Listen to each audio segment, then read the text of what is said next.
এই সৰ্বাংগ সুন্দৰ সভাত আমাৰ মাজত উপস্থিত থকা নদুৱাৰ বিধানসভা সমষ্টিৰ সন্মানীয় বিধায়ক পদ্ম হাজৰিকা ডাঙৰীয়া, বৰছলা সমষ্টিৰ সন্মানীয় বিধায়ক গণেশ লিম্বু ডাঙৰীয়া, অসম ৰাজ্যিক পৰিবহণ নিগমৰ অধ্যক্ষ পল্লৱ লোচন দাস ডাঙৰীয়া, ভাৰতীয় জনতা পাৰ্টীৰ শোণিতপুৰ জিলাৰ সভাপতি শ্ৰীমতী মধুস্মিতা হাজৰিকা ডাঙৰীয়ানী, ভাৰতীয় জনতা পাৰ্টীৰ শোণিতপুৰ জিলাৰ উপসভাপতি নিতুমণি বৰা ডাঙৰীয়া, মঞ্চত আৰু সভাস্থলীত উপস্থিত আমাৰ চাৰিওটা মণ্ডলৰ সভাপতিসকল, সভালৈ আমন্ত্ৰিত বুথ সভাপতি সভানেত্ৰীসকল, আমাৰ মণ্ডল আৰু বুথৰ বিষয়ববীয়াসকল, মৰ্চাৰ বিষয়ববীয়াসকল আৰু আজি আমাৰ দলত যোগদান কৰা আটাইকেইগৰাকী সন্মানীয় ব্যক্তি, যুৱক যুৱতী, বন্ধু বান্ধৱী আৰু সুধীবৃন্দ, আজি আমি নদুৱাৰ সমষ্টিৰ কাৰ্যকৰ্তা সন্মিলন, বিশেষকৈ পঞ্চায়ত নিৰ্বাচনক সন্মুখত ৰাখি সমবেত হৈছো। জামুগুৰি উচ্চতৰ মাধ্যমিক বিদ্যালয়ৰ অনুষ্ঠানত যোগদানৰ বাবে পদ্ম হাজৰিকা ডাঙৰীয়াই মোক আমন্ত্ৰণ কৰিছিলে। সেই সময়ত এডভান্টেজ অসমৰ ব্যস্ততা চলি থকা বাবে মই নদুৱাৰ জামুগুৰিলৈ আহিব পৰা নাছিলো। আজি আপোনালোকৰ মাজত আহি সঁচাকৈয়ে আনন্দিত হৈছো। অহাকালিও আগবেলা মই নদুৱাৰ জামুগুৰিতে থাকিম আৰু হয়তো অহাকালি বা 3, 4 বা 5 এই 2-3 দিনৰ ভিতৰতে পঞ্চায়ত নিৰ্বাচনৰো আনুষ্ঠানিক ঘোষণা কৰা হ'ব। অৰ্থাৎ এক প্ৰকাৰ পঞ্চায়ত নিৰ্বাচনৰ ঠিক প্ৰাকখনত আপোনালোকৰ মাজলৈ অহাৰ মোৰ সৌভাগ্য হৈছে। মই পুনৰবাৰ আপোনালোকক ধন্যবাদ জনাম আৰু আমাৰ দল আৰু চৰকাৰৰ শেহতীয়া কাম কাজ আৰু ভৱিষ্যতৰ ৰূপৰেখা সন্দৰ্ভত কেইটামান বিষয় আপোনালোকৰ সন্মুখত উপস্থাপন কৰিব বিচাৰিম। লোকসভা নিৰ্বাচনৰ পিছত প্ৰধানমন্ত্ৰী নৰেন্দ্ৰ মোদী ডাঙৰীয়াই তৃতীয়বাৰৰ বাবে আমাৰ দেশৰ প্ৰধানমন্ত্ৰীৰ দায়িত্বভাৰ গ্ৰহণ কৰিছে। কেন্দ্ৰত স্বাধীনতাৰ পিছত সৰহ সংখ্যক সময় কংগ্ৰেছ দল শাসনত আছিল। প্ৰধানমন্ত্ৰী মোদী ডাঙৰীয়াই ভাৰতৰ একমাত্ৰ অকংগ্ৰেছী প্ৰধানমন্ত্ৰী, যিগৰাকী ব্যক্তিয়ে দুটাকৈ সম্পূৰ্ণ কাল শাসনৰ অধিষ্ঠিত হৈ তৃতীয়বাৰৰ বাবেও দেশৰ প্ৰধানমন্ত্ৰীৰ শীৰ্ষতম পদত আৰোহণ কৰিছে। লোকসভা নিৰ্বাচনৰ সময়ছোৱাত প্ৰধানমন্ত্ৰী নৰেন্দ্ৰ মোদী ডাঙৰীয়াৰ এই যাত্ৰাত অসমে এক বলিষ্ঠ ভূমিকা গ্ৰহণ কৰিবলৈ সক্ষম হয়। প্ৰথমবাৰৰ বাবে ভাৰতীয় জনতা পাৰ্টীয়ে আমাৰ ৰাজ্যখনত 14খন আসনৰ ভিতৰত 11খন আসন আমি জয়লাভ কৰিবলৈ সক্ষম হওঁ। শোণিতপুৰ লোকসভাতো আমি চমকপ্ৰদ সাফল্য আৰু নদুৱাৰ বিধানসভা সমষ্টিতো আমি চমকপ্ৰদ সাফল্য দেখুৱাবলৈ সক্ষম হওঁ। বিধানসভাৰ দৃষ্টিভংগীৰে যদি আমি লোকসভা নিৰ্বাচনটো পৰ্যালোচনা কৰো, এই 11টা লোকসভা সমষ্টিৰ বিজয় আমি যদি তাক বিধানসভালৈ ৰূপান্তৰ কৰো, তেতিয়াহ'লে 126টা বিধানসভা সমষ্টিৰ ভিতৰত 96টা 96 সিটত আমি বিজয় লাভ কৰিবলৈ সক্ষম হৈছিলোঁ। যদি আমি যোৱা বিধানসভা নিৰ্বাচনৰ লগত ইয়াক তুলনা কৰোঁ, তেতিয়াহ'লে আমাৰ ৰাজ্যখনত বিজেপিৰ শক্তি বহু গুণে বৃদ্ধি হোৱা আমি দেখা পাওঁ। 2019 লোকসভা নিৰ্বাচনত আমি 9খন আসন লাভ কৰিবলৈ সক্ষম হৈছিলোঁ। 2024 চনত লোকসভা নিৰ্বাচনত আমি 11খন আসন লাভ কৰিবলৈ সক্ষম হৈছিলোঁ। অসমৰ বিধানসভা নিৰ্বাচনত আমি 78টা সিটত আমি বিজয়ী হৈছিলোঁ। লোকসভা নিৰ্বাচনত আমি 96খন আসনত আমি বিজয়ী হ'বলৈ সক্ষম হৈছোঁ। অৰ্থাৎ 21ৰ পৰা 24লৈ আমাৰ এই যাত্ৰাৰ সময়ছোৱাত ৰাজনৈতিকভাৱে আমি 18টা সিটত নতুনকৈ আমাৰ শক্তি প্ৰদৰ্শন কৰিবলৈ সক্ষম হৈছোঁ। আৰু মই বিশ্বাস কৰোঁ যে 2026 চনৰ নিৰ্বাচনত আমি 105টা সমষ্টিত সন্মুখৰ পৰা প্ৰতিদ্বন্দ্বিতা আগবঢ়াবলৈ আমি সক্ষম হ'ম। কিমানটা সিটত জিকো নিজিকো সময়ে ক'ব, কিন্তু 105টা সমষ্টিত আমি সবলভাৱে প্ৰত্যাহ্বান আৰু জিকিব পৰা ক্ষমতা আজি ভাৰতীয় জনতা পাৰ্টীয়ে আহৰণ কৰিছে। লোকসভা নিৰ্বাচনৰ সময়ত আমি যি 2-3টা সিটত খুব কম মাৰ্জিনত আমি পৰাজিত হৈছিলোঁ, তাত আমি এতিয়া নিৰন্তৰভাৱে কাম কৰি আছো। আৰু মই বিশ্বাস কৰোঁ যে এইবাৰ ভাৰতীয় জনতা পাৰ্টীয়ে 2026 নিৰ্বাচনত এক অভূতপূৰ্ব ফলাফল দেখুৱাবলৈ সক্ষম হ'ব। 2026 চনৰ এপ্ৰিল মাহত যদি আগৰ উদাহৰণ চাওঁ, বিধানসভা নিৰ্বাচন অনুষ্ঠিত হয়। বিধানসভা নিৰ্বাচনৰ এটা পটভূমি নিৰ্মাণ হয়। ৰাজনৈতিক চিন্তাধাৰাৰ প্ৰদৰ্শন নিৰ্বাচনটোৰ আগৰ 12টা মাহত সমাজে আৰু মানুহে প্ৰত্যক্ষ কৰে, আৰু লাহে লাহে মানুহে মুঠ বনায় যে অহা নিৰ্বাচনত আমি কাক বিজয়ী কৰিম। সেই দৃষ্টিভংগীৰ ফালৰ পৰা 2025 চনত অসমত হ'বলগীয়া কেইবাটাও নিৰ্বাচনৰ ফলাফলে 26ৰ ওপৰত মানুহৰ ধাৰণাক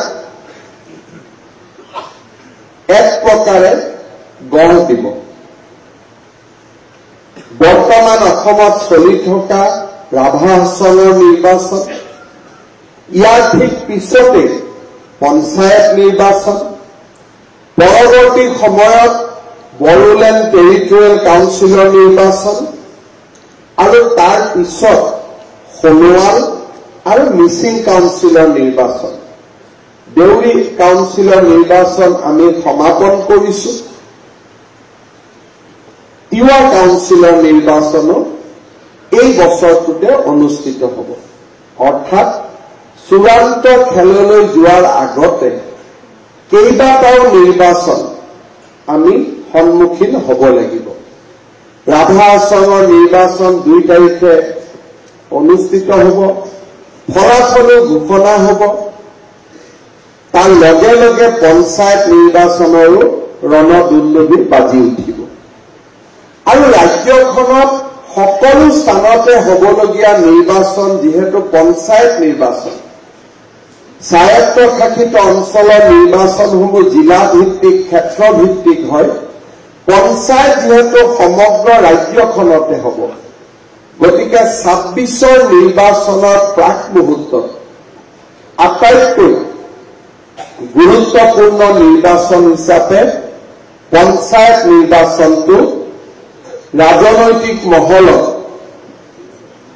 চৰ্চাৰ কেন্দ্ৰবিন্দু হৈ থাকিব আমি আশা কৰোঁ যোৱাবাৰতকৈ আমি পঞ্চায়ত নিৰ্বাচনত ভাল ফলাফল দেখুৱাব পাৰিম এইবাৰ আমি কিছু পৰিৱৰ্তন কৰিছোঁ গাঁও পঞ্চায়তৰ পৰ্যায়ত দলীয় টিকেট নাথাকে সভাপতি মেম্বাৰসকলে নিৰ্বাচন কৰিব আৰু মেম্বাৰৰ নিৰ্বাচন নিৰপেক্ষভাৱে অনুষ্ঠিত হ'ব আঞ্চলিক পঞ্চায়ত আৰু জিলা পৰিষদৰ নিৰ্বাচন আমাৰ ৰাজনৈতিক দলৰ প্ৰতীকত অনুষ্ঠিত হ'ব অৰ্থাৎ এইবাৰৰ পঞ্চায়ত ইলেকশ্যনটো হ'ল hybrid election political and non political দুইটাৰে ইয়াত সংমিশ্ৰণ হ'ব কিন্তু সমষ্টি ভিত্তিক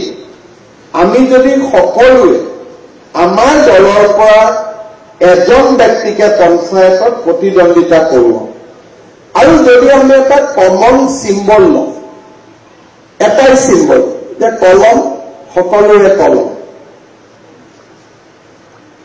ট্ৰেক্টৰ সকলোৰে ট্ৰেক্টৰ যদি তেনেকুৱা পৰ্যায়তো কোনোবা সমষ্টিয়ে নিৰ্বাচন খেলিব খোজে তাতো আমি সেই ধৰণেও আগবাঢ়ি যাব পাৰোঁ বিধায়ক ডাঙৰীয়া ইতিমধ্যে উল্লেখ কৰিছে যে 190টা সিটত আপোনালোকে প্ৰাৰ্থী তালিকা এখন প্ৰস্তুত কৰিছে আৰু আমাৰ দলে বা ৰাজ্যিক পৰ্যায়ৰ পৰা ইয়াত আমি কোনো ধৰণৰ ইণ্টাৰফেয়াৰ নকৰোঁ মণ্ডলত যি ধৰণে কৰিছে সিয়ে চূড়ান্ত বুলি বিবেচিত হ'ব তাৰ পৰিপ্ৰেক্ষিতত এটা কমন চিম্বল লোৱা আৰু সেই চিম্বলটোৱে সকলোৱে বিচৰা তেতিয়া আমি ৰাজনৈতিকভাৱে আমি ক'ব পাৰিম যে কলম পদুম পদুম অৰ্থাৎ মানুহে ক'ত ভোট দিব লাগে তাৰ এটা ধাৰণা পাব আঞ্চলিক পঞ্চায়তৰ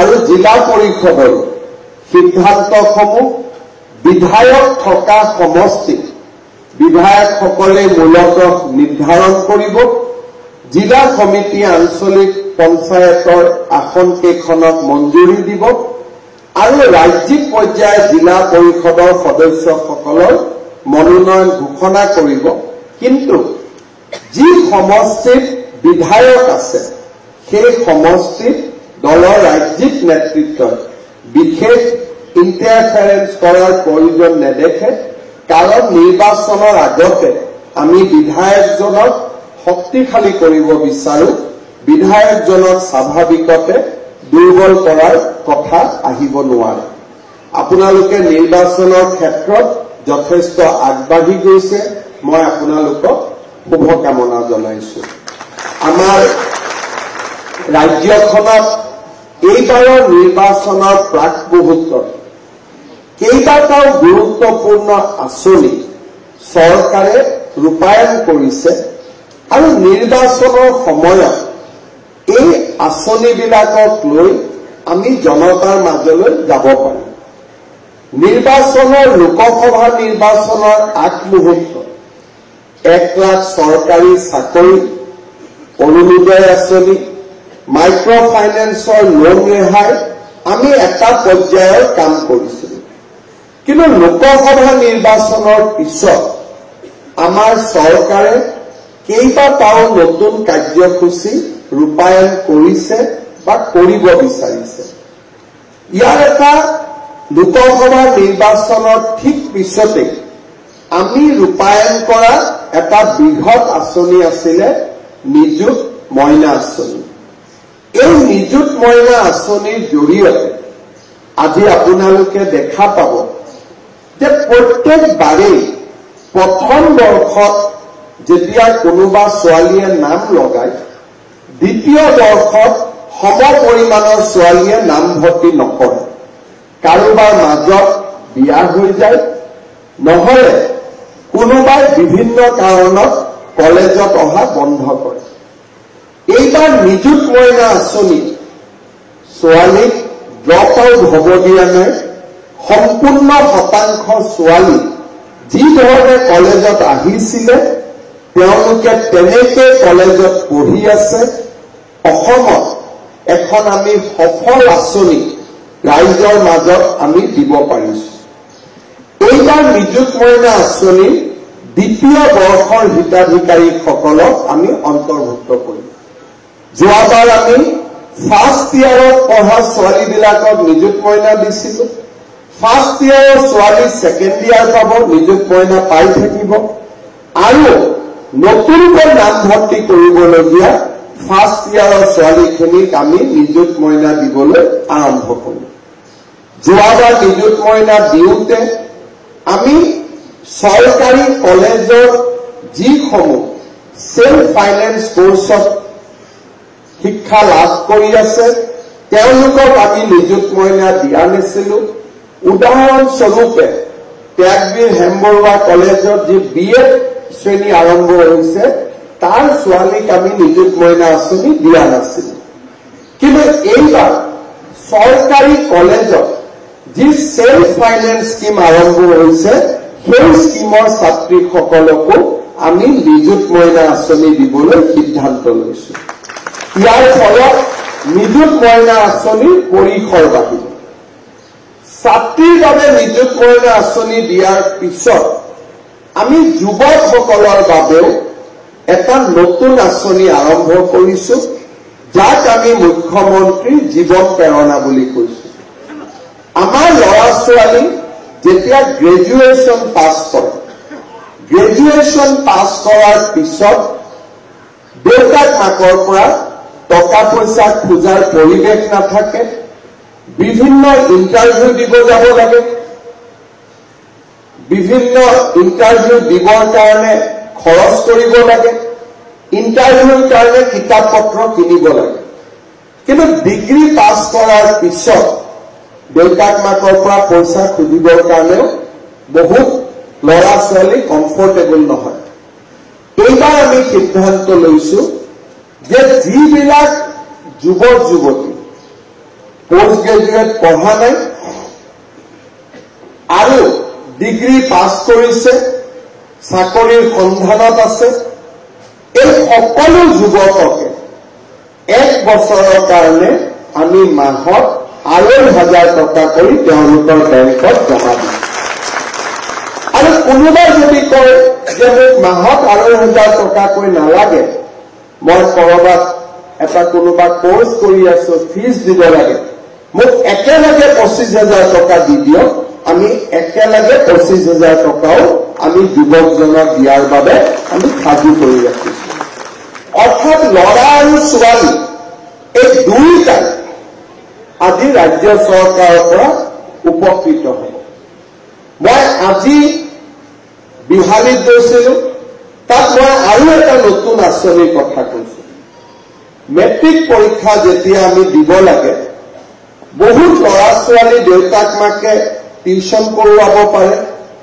আৰু বহুতে টিউচন কৰোৱাব নোৱাৰে স্কুলত পঢ়া শুনাৰ পিছত মেট্ৰিকৰ আগত অকণমান ল'ৰা ছোৱালীজনক যদি কোনোবাই চাই দিয়ে তেতিয়াহ'লে ল'ৰা ছোৱালীগৰাকীয়ে নিজৰ কনফিউজনবিলাক দূৰ কৰিব পাৰিব আৰু ভাল কৰি পৰীক্ষা দিব পাৰিব সেইবাবে এইবাৰ আমি ঠিক কৰিছো যে মেট্ৰিক পৰীক্ষাৰ 6 মাহ আগৰ পৰা সেই বছৰৰ মেট্ৰিক কেণ্ডিডেটখিনিক অৰ্থাৎ 5 লাখ ষ্টুডেণ্টৰ বেংক একাউণ্টত আমি মাহত 300 টকা কৰি দিম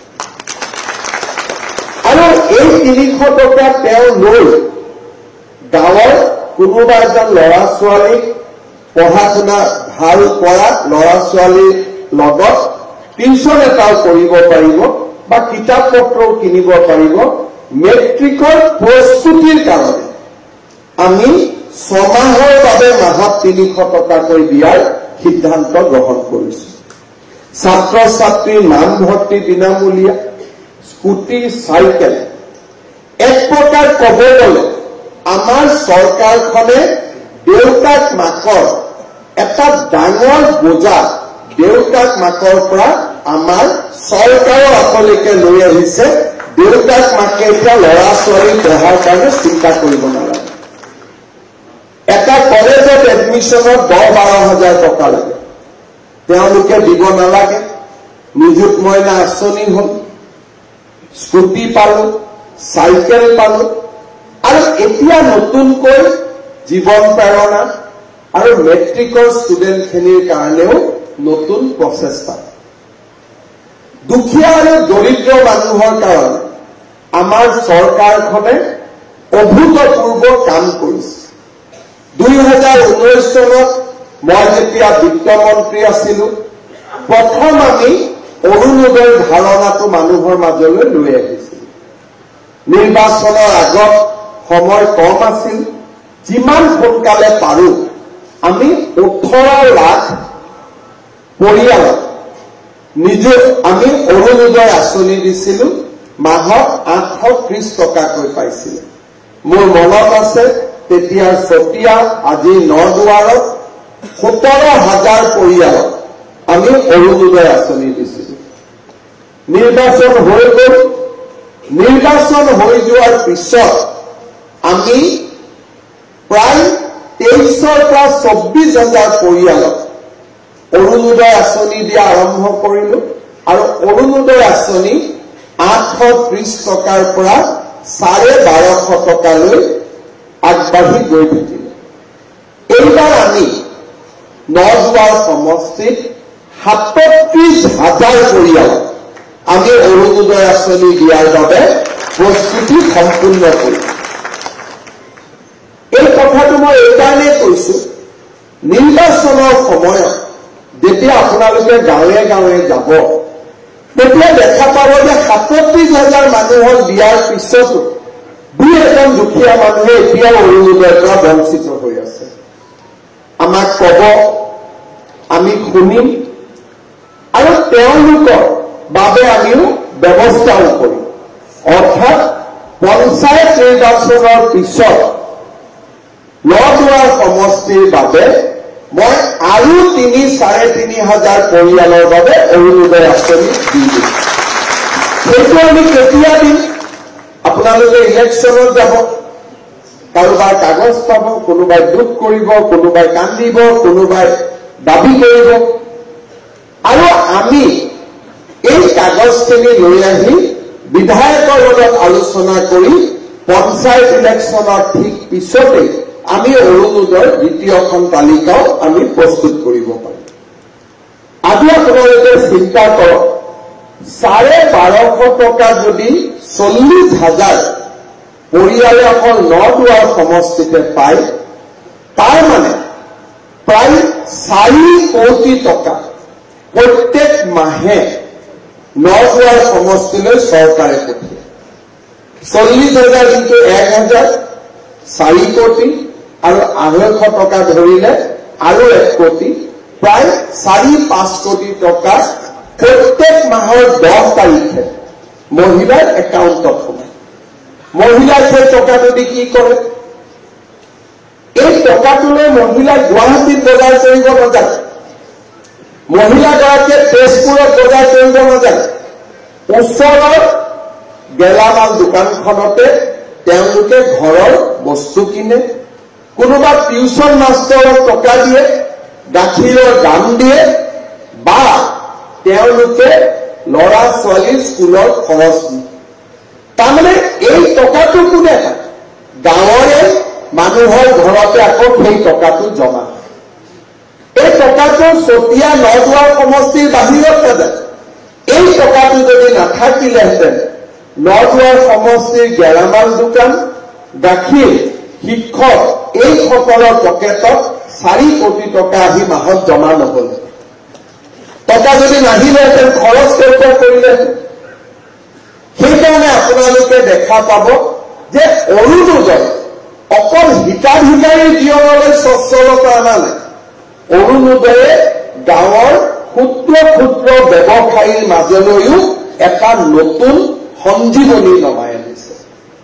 আমাৰ ইকনমিক্সত কয় যে বটম অফ দ্য পিৰামিডটোৰ তলত যেতিয়া আমি খৰচ কৰোঁ তেতিয়া পিৰামিডটো শক্তিশালী হয়। কংগ্ৰেছে কি কৰিছিল? কল্যাণমূলক কামত কংগ্ৰেছে টকা খৰচ কৰিছিল, কিন্তু কংগ্ৰেছে কি কৰিছিল? বস্তু কিনি আনি মানুহক বিলাইছিল। যদি বস্তু কিনি মানুহক বিলাব লাগে, অসমতো বস্তুৰ উৎপাদন নহয়, ধুতি, কম্বল, সূতা, লুঙি অসমতো উৎপাদন নহয়, গতিকে টেণ্ডাৰ কৰা যায়, কোনোবা এজন ব্যৱসায়ীক কাম দিয়া যায়, ব্যৱসায়ীজনে 15% লাভ ল'বই আৰু চণ্ডীগড় হাৰিয়ানাৰ ইণ্ডাষ্ট্ৰীৰ পৰা সামগ্ৰীখিনি কিনি আনা। তাৰমানে কংগ্ৰেছৰ দিনত টকাখিনি গাঁৱৰ মানুহে সূতাখিনি যিমান পাইছিলে 50 টকা যদি পাইছিলে 50 টকা ৰাজ্যৰ বাহিৰত খৰচ হৈছিল, কাৰণ ফেক্টৰীবিলাক বাহিৰত। কিন্তু আজি আমাৰ অৰুণোদয়ৰ 100% টকা গাঁৱত খৰচ হৈছে, কাৰণ টিউচন কৰা মাষ্টৰজন গাঁৱৰ, গেলামাল দোকানীজন গাঁৱৰ, গাখীৰ উৎপাদন কৰা ব্যৱসায়ীজন গাঁৱৰ। আজি আমি অসমৰ টকা বাহিৰত যাব দিয়া। সেইকাৰণে নৰেন্দ্ৰ মোদী ডাঙৰীয়াই চৰকাৰ আহোঁতে প্ৰথম আৰম্ভ কৰিছিল যে জনধন একাউণ্ট, যাতে একাউণ্টত টকা দিব পাৰোঁ, বস্তু বাহিৰৰ পৰা কিনি আনিব নালাগে। তাৰ ফলত আজি অসমৰ GDP বাঢ়িছে, উপাৰ্জন বাঢ়িছে। মাজে মাজে মানুহে আলোচনা কৰে যে হিমন্ত বিশ্ব শৰ্মাই ইমান আঁচনি দিবৰ কাৰণে ক'ত টকা পাইছে। তাৰ মূল কাৰণটো হ'ল যে পিৰামিডৰ তলত আমি আৰ্থিক ব্যৱস্থাটো শক্তিশালী কৰিছোঁ, আৰু সেইকাৰণে আজি অসমৰ ৰাজ্যখনৰ উপাৰ্জনৰ ক্ষমতা আজি বাঢ়িছে। কংগ্ৰেছৰ দিনত ৰেচন কাৰ্ড আছিলে, 3 টকা দামত 6 টকা দামত চাউল আহিছিলে। সৰ্বানন্দ সোণোৱাল ডাঙৰীয়াৰ মন্ত্ৰীসভাৰ সময়তে আমি প্ৰথম সিদ্ধান্ত লৈছিলো যে চাউল আমি 1 টকা দিম। লাহে লাহে প্ৰধানমন্ত্ৰী ডাঙৰীয়াই গোটেই দায়িত্ব ল'লে। আজি ৰেচনত আমি চাউল বিনামূলীয়াকৈ পাওঁ, কিন্তু ৰেচন কাৰ্ডত আমি আৰু এটা বস্তু সন্নিৱিষ্ট কৰিলো যে ৰেচন কাৰ্ডখন থাকিলে আয়ুষ্মান ভাৰত, আয়ুষ্মান অসমৰো আমি সুবিধা ল'ব পাৰোঁ। 5 লাখ টকালৈকে আমি বিভিন্ন হস্পিটালত বিনামূলীয়া ট্ৰিটমেণ্ট কৰিব পাৰোঁ। এইবাৰ আমি ৰাইজে ট্ৰিটমেণ্ট কৰি ঘৰত আহিছে, ষ্টাম্পটো মাৰি দিছে, ক'ত টকা কোনে দিছে কোনেও নাজানে। এইবাৰ আমি ৰাইজৰ হৈ 1000 কোটি টকা চৰকাৰী হস্পিটালসমূহত আমি জমা দিছো, যাতে ৰাইজে সকাহ পাব পাৰে। এইবাৰ আমি তাৰ লগত কি চিন্তা কৰিছো যে মূল্য বৃদ্ধি এটা ডাঙৰ ইছ্যু। চৰকাৰকো সমালোচনা কৰে মূল্য বৃদ্ধি হলে, কিন্তু মূল্য বৃদ্ধি আমাৰ হাততো নাথাকে। কৰবাত খৰাং বতৰ হয়, কৰবাত বাৰিষা হয়। যেতিয়া গোটেই অসমখনতে পথাৰত পানী থাকিব, শাক চব্জি ক'ৰ পৰা হ'ব? মানুহে মাজে মাজে কয় শাক চব্জিৰ ইমান দাম বাঢ়িছে বানপানীৰ সময়ত, কিন্তু আপোনাৰ যদি ঘৰৰ বাৰীখনত পানীয়ে উঠি থাকে, শাক পাচলিৰ খেতি ক'ৰ পৰা হ'ব?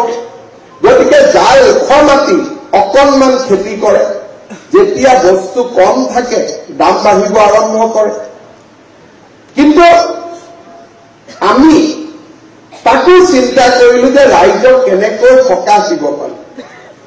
এই বছৰ আমি অহা 3-4 মাহৰ ভিতৰত আৰম্ভ কৰিম যে ৰেচন কাৰ্ডখনত আমি চাউল পালো, আয়ুষ্মান ভাৰত পালো। এইবাৰ আমি দালি, চেনি আৰু নিমখ আমি ৰেচন কাৰ্ডত দিম বজাৰতকৈ 25 টকা কম দাম। অৰ্থাৎ বজাৰত যদি দালিৰ কেজি 90 টকা থাকে, তেতিয়াহ'লে আমি ইয়াতে সেই দালিটো 65 টকাত আমি ৰাইজক 1 কেজিকৈ দিম। 5টাতকৈ ওপৰত যদি ৰেচন কাৰ্ডত মেম্বাৰ আছে 2 কেজি দিম, 5টাতকৈ তলত থাকিলে আমি 1 কেজিকৈ দিম।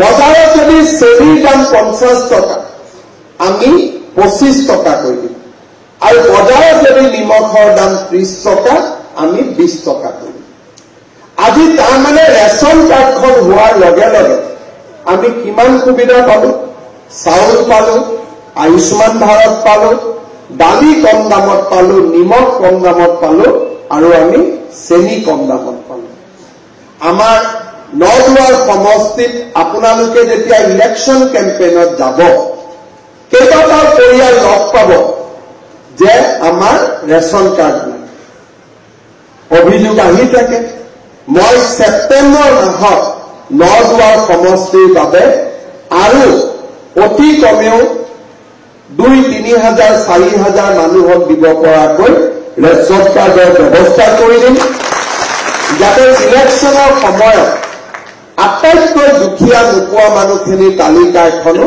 আপোনালোকে বনাই থব পাৰে আজিৰ পৰা দুটা আমি নতুন আঁচনিৰ কাম আজিৰ পৰা আৰম্ভ কৰিলো এটা হৈছে আজিৰ পৰা ইলেক্ট্ৰিচিটিৰ প্ৰতি ইউনিটৰ দৰ 1 টকাকৈ কমি যাব আগত যদি 5 টকা আছিল এতিয়া 4 টকা হ'ব আৰু যদি সব ঠিকে থাকে নৱেম্বৰ মাহত আৰু 1 টকা বা 50 পইচা আমি কমাবৰ কাৰণে যত্ন কৰিম আৰু তাৰ লগে লগে পদ্ম হাজৰিকা ডাঙৰীয়াই অলপ আগতে কন্যাকাৰ কথা কৈছে কৃষিৰ প্ৰতি মানুহৰ আগ্ৰহ বাঢ়িছে চাউল আমি ধান প্ৰতি কুইণ্টলত 2300 টকা কিনি আছিলো আজিৰ পৰা আমি 2550 টকা প্ৰতি কুইণ্টলত কিনিছো আৰু সৰিয়হ আমি প্ৰতি কুইণ্টলত আজিৰ পৰা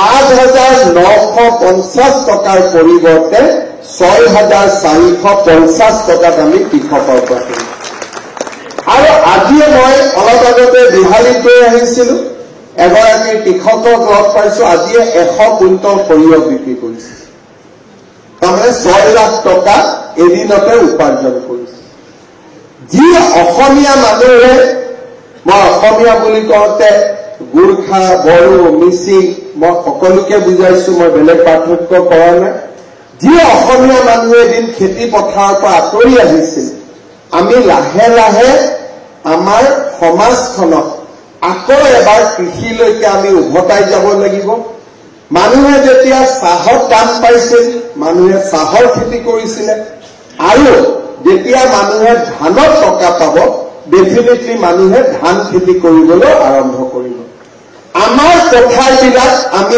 আকৌ এবাৰ আমালৈকে উভতাই আনিব লাগিব কাৰণ আমাৰ যদি মাটি নাথাকে আমাৰ অধিকাৰো নাথাকিব আৰু সেইকাৰণে আমাৰ চৰকাৰৰ দিনত এই অনৰ্গল প্ৰচেষ্টা চলিছে যাতে অসমখনলৈ আমি এটা পৰিৱৰ্তন আনিব পাৰো ৰাস্তা ঘাট আজি চমক লগা পৰিৱৰ্তন হৈছে গুৱাহাটীৰ পৰা মই যোৱাকালি 8:45 ওলাই আহিছো একজেক্টলি 11:30 বজাত বিশ্বনাথ চাৰিআলি পাইছো মুখ্যমন্ত্ৰীৰ গাড়ী বুলি 1 ঘণ্টা যদি স্পীডত চলা বুলিও কওঁ তথাপিতো গুৱাহাটীৰ পৰা আজি আপোনালোকে 3.5 ঘণ্টাত আহি জামুগুৰি পাব পাৰে সকলোৱে পাব পাৰে আৰু ৰাস্তা ঘাটৰ যি ডেভেলপমেণ্ট হৈ আছে আজি আমি বহুত নতুন কথা চিন্তা কৰি আছো এটা যোৰহাট যাবৰ কাৰণে আপোনালোকে অকাই পকাই যাব নালাগে গহপুৰেদি গৈ সুৰংগ তলেদিয়ে গৈ যোৰহাট ওলাব পাৰিব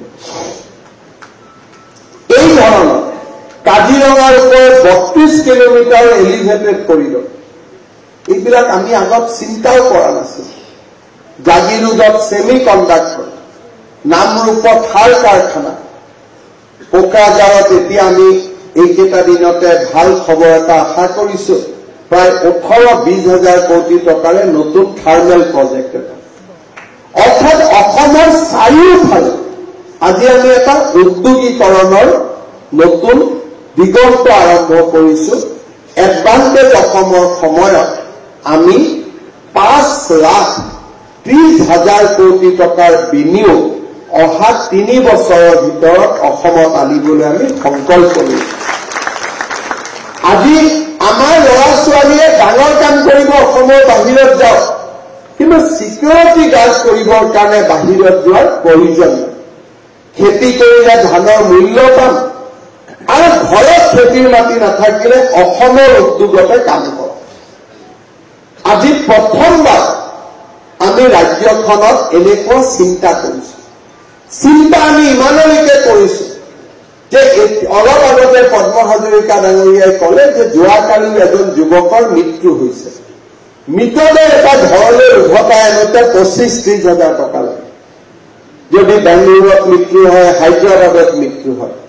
এইবাৰৰ পৰা আগষ্টৰ পৰা মৃতদেহ অসম চৰকাৰে কঢ়িয়াই অনাৰ দায়িত্ব লৈছে। সৰু কথা, কিন্তু আৱেগিক কাম, মানুহৰ জীৱনৰ বাবে প্ৰয়োজনীয় কাম। এই চৰকাৰৰ দিনতে অসমীয়া ধ্ৰুপদী ভাষা হ'ল। এই চৰকাৰৰ দিনতে চৰাইদেউ ময়দানে বিশ্ব ঐতিহ্যৰ স্বীকৃতি পালে। এই চৰকাৰৰ দিনতে লাচিতৰ শৌৰ্য বীৰ্য জগতত বিয়পি গ'ল। এই চৰকাৰৰ দিনতে বিহুৱে আন্তঃৰাষ্ট্ৰীয় স্বীকৃতি পালে। ঝুমুৰে চাহ বাগিচাৰ পৰা বিশ্ব জয় কৰিবলৈ সক্ষম হ'ল। কোনো চৰকাৰৰ দিনত চাৰিওফালে খেল মহাৰণৰ পৰা সাংস্কৃতিক সংগ্ৰামলৈকে, অসমৰ প্ৰত্যেকটো সমষ্টিতে ষ্টেডিয়ামলৈকে এনে চতুৰ্মুখী বিকাশ দৰিদ্ৰ মধ্যবিত্তজনক সহায় কৰাৰ ব্যৱস্থা লোৱা হোৱা নাছিল। তাৰ লগত নৰেন্দ্ৰ মোদী ডাঙৰীয়াই কৃষকৰ বাবে পঠোৱা কৃষক সন্মান নিধি, আয়ুষ্মান ভাৰত, এই গোটেই আঁচনিবিলাকে আমাৰ প্ৰচেষ্টাক পুনৰ সুৱগা চলাইছে।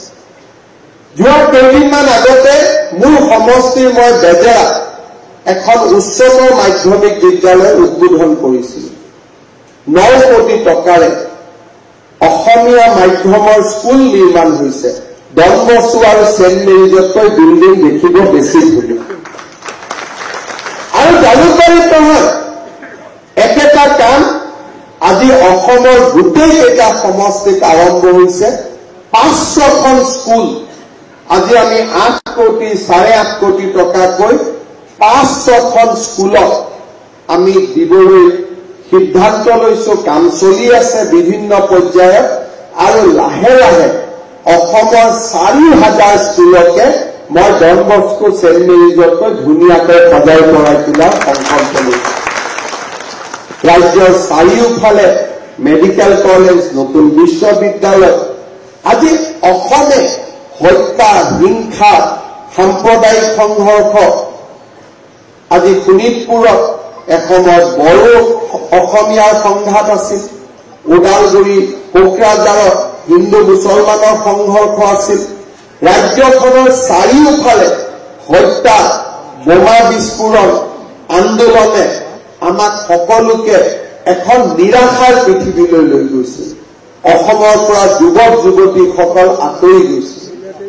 যোৱা কেইদিনমান আগতে মই জাগিৰোডৰ ছেমি কণ্ডাক্টৰ ইণ্ডাষ্ট্ৰীৰ কাম চাব গৈছিলোঁ।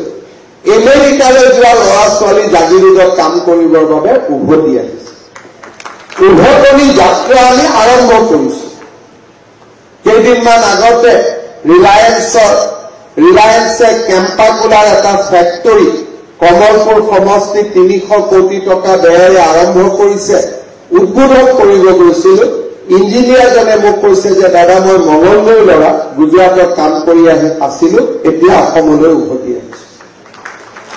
আজি এটা নতুন অসমৰ আমি সংকল্প সিদ্ধিলৈ ৰূপান্তৰ কৰিছো।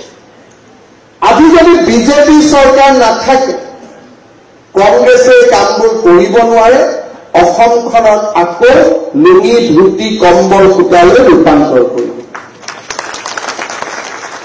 তেওঁলোকে মানুহৰ মাজত মানুহৰ আকৌ অবিশ্বাসৰ সৃষ্টি কৰিব। আজি কেতিয়াবা কেতিয়াবা মুছলমান সমাজৰ লোকে আমাক সমালোচনা কৰে, কিন্তু মই ডাঠি ক'ব পাৰো, নৰেন্দ্ৰ মোদীৰ শাসনকালত আৰু বিজেপিৰ শাসনকালত মুছলমান সমাজ যিমান শান্তি আৰু সুৰক্ষিত হৈ আছে, আগত কেতিয়াও থকা নাছিল।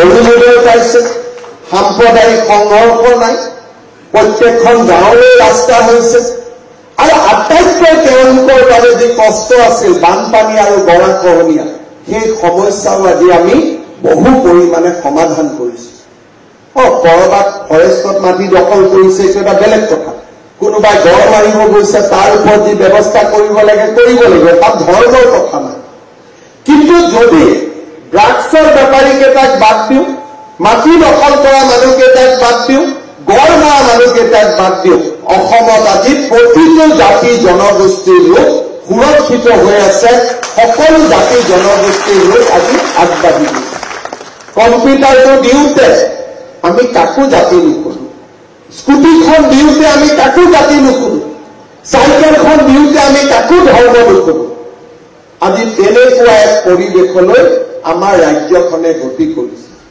মই বিশ্বাস কৰোঁ অসমৰ যদি বিজেপিৰ চৰকাৰখনে আৰু 10-15টা বছৰ এনেকৈ নিৰন্তৰভাৱে কাম কৰি থাকিব পাৰে অসম ভাৰতৰ শ্ৰেষ্ঠতম ৰাজ্যত পৰিণত হ'ব তাত মোৰ কোনো সন্দেহ নাই এই কথাখিনি আপোনালোকক এইকাৰণেই ক'লো পঞ্চায়ত নিৰ্বাচনৰ সময়ত আপোনালোকে গাঁৱলৈ যাব তৃণমূল পৰ্যায়ত মানুহক লগ পাব আপোনালোকে এই গোটেই কথাবিলাক ৰাইজৰ মাজলৈ লৈ যাব বিহাৰীৰ ইলেকশ্যনত মই কৈছিলোঁ যে কম দিনৰ ভিতৰতে আমি মহিলা উদ্যমিতা আঁচনিৰ ধন বিতৰণ কৰিম কংগ্ৰেছ দলে উলিয়াই দিলে বৰ মিছাই কৈছে এনেই কৈছে আজি অলপ আগতে বিহাৰীত মই 23,000 মহিলাক চেক দি আহিছোঁ 10,000 চতিয়াটো এতিয়া আমি সাজু হৈ আছো নদুৱাৰতো যিদিনাখনে পদ্ম হাজৰিকা ডাঙৰীয়াই মোক মাতিব সেইদিনাখনে মহিলাসকলৰ মাজত ইয়াৰে চেক আমি বিতৰণ কৰিম এতিয়া আমি সম্পূৰ্ণৰূপে সাজু হৈ গলো সিলেকশ্যন যি প্ৰচেছ আছিল কমপ্লিট হৈ গল এতিয়া 30 লাখ মহিলাই প্ৰথম পৰ্যায়ত 10,000 দ্বিতীয় পৰ্যায়ত 25,000 তৃতীয় পৰ্যায়ত 50,000 টকালৈকে লাভ কৰিব আজি গাঁৱত যাওঁতে যেতিয়াই মহিলাসকলে আপোনালোকক সুধিব বিহালীৰ সভাখনৰ বিষয়ে আজি আপোনালোকে ক'ব পাৰিব পঞ্চায়ত নিৰ্বাচনত সকলো বিজয়ী হওক নদুৱাৰ সমষ্টিত 100% আমি বিজয়ী হ'ম মই দৃঢ় বিশ্বাসী পদ্ম হাজৰিকা ডাঙৰীয়াৰ নেতৃত্বত আজি সমস্ত সমষ্টিটোত এক নতুন পৰিৱেশ নিৰ্মাণ হৈছে এসময়ত চতিয়া নদুৱাৰৰ ৰাস্তা ঘাট আদি ৰাস্তা ঘাটৰ তুলনা কৰে 12 চহৰীয়া ভাওনাৰ পৰা আৰম্ভ কৰি ইয়াৰ চিকিৎসা ক্ৰীড়াৰ সুবিধা অলপ আগতে আমি হেমবৰুৱা কলেজৰ পৰা আহিছোঁ 4 মাহ আগতে মই ঘোষণা কৰি গৈছিলোঁ যে এটা ছোৱালী হোষ্টেল হ'ব এটা ষ্টেডিয়াম হ'ব আজি কাম আৰম্ভ হৈ গ'ল ক'তো ৰখি থকা নাই সবতি যোৱা নাই পদ্ম হাজৰিকাৰ অশ্বমেধৰ ঘোঁৰা দৌৰি আছে বিকাশ আৰু উন্নতিৰ যাত্ৰা নিৰন্তৰভাৱে চলি আছে আৰু সেই যাত্ৰা পঞ্চায়ত নিৰ্বাচনে আৰু অধিক আগুৱাই দিব নদুৱাৰ সমষ্টিৰ বিকাশে নতুন দিগন্তত ঢুকি পাব তাকে আশা কৰি আপোনালোক সকলোকে আকৌ এবাৰ নিৰ্বাচনী শুভেচ্ছা যাচি মই মোৰ বক্তব্য সামৰণি মাৰিছোঁ দুটা কথা মই কৈ যাম নিৰ্বাচন হওক নহওক প্ৰতিটো বুথ কেন্দ্ৰতে মন কী বাত শুনাটো এটা অভ্যাসত পৰিণত কৰিলো প্ৰধানমন্ত্ৰী ডাঙৰীয়াৰ মন কী বাত শুনিলে বহুত কথা গম পোৱা যায় নিজৰ নলেজ বহুত বৃদ্ধি হয় এইবাৰ ভাল হৈছে অহা মাহতো যাতে ভাল হয় মণ্ডল সভাপতিসকলক অনুৰোধ কৰিম যাতে মণ্ডলৰ হোৱাটছআপ গ্ৰুপটোত লাহে লাহে 1000কৈ সক্ৰিয় সদস্যক আমি অন্তৰ্ভুক্ত কৰিব পাৰোঁ কাৰণ হোৱাটছআপ গ্ৰুপ হোৱাৰ লগে লগে কংগ্ৰেছে কিবা এটা ভুৱা প্ৰচাৰ চলালে আমি তাৰ পৰা খবৰ দিছোঁ আপোনালোকে লগে লগে সঠিক উত্তৰটো লগে লগে বিচাৰি পাইছে পেপাৰে টিভিয়ে কেতিয়াবা সঁচা কয় কেতিয়াবা নকয় আমি তাত যোৱা দৰকাৰ নাই কিন্তু হোৱাটছআপ গ্ৰুপত আমি সোমাই থাকিলে সকলো কথা গম পাম আৰু বিধায়ককো আপোনালোকে সকলো কথা জনাই থাকিব পাৰিব 4টা মণ্ডল লাহে লাহে 4,000 ব্যক্তিক আমি আমাৰ হোৱাটছআপ গ্ৰুপত অন্তৰ্ভুক্ত কৰিব লাগিব মন কী বাত আৰু হোৱাটছআপ গ্ৰুপ সাংগঠনিকভাৱে এই কাম দুটা আপোনালোকৰ ওচৰত মই আকৌ এবাৰ অৰ্পণ কৰিলোঁ বহুত বহুত ধন্যবাদ জয় হিন্দ বন্দে মাতৰম